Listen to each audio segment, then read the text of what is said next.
Thousands of people, including many of Iranian origin, marched on Saturday in Washington to show support for nationwide protests in Iran sparked by the death of Mahsa Amini last month. They chanted slogans such as "Women, Life, Freedom and Justice for Iran" as they walked from the National Mall, the vast green expanse that is home to the Washington Monument, to the White House.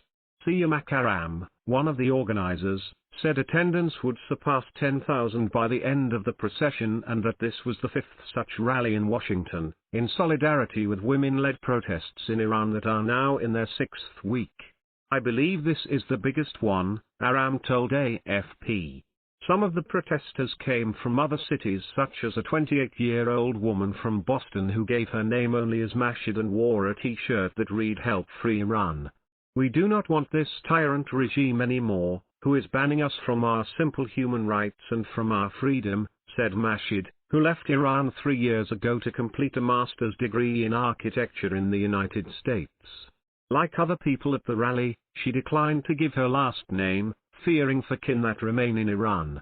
One sign held by a young woman had a hair strand attached to it and read, "Our hair may offend you but our mind will end you." Amini died last month in police custody after her arrest for allegedly breaching Iran's strict dress code for women. Her death has fueled the biggest protests seen in the Islamic Republic for years. Other rallies in support of the protesters in Iran were also held on Saturday in Berlin and Tokyo. In Washington, a woman named Mayan, aged 55, said she was pleased that the rally featured both people who have lived in Iran and others who have not. "You see different ages, different religions, different beliefs," Mayan said. A childhood friend of hers named Nagar was visiting from Britain, where she said she has also attended rallies like this. "This is an amazing revolution led by women really, and they're the most oppressed people in Iran," said Nagar, 53. Of Saturday's march in Washington, she said, "The least we can do is be here.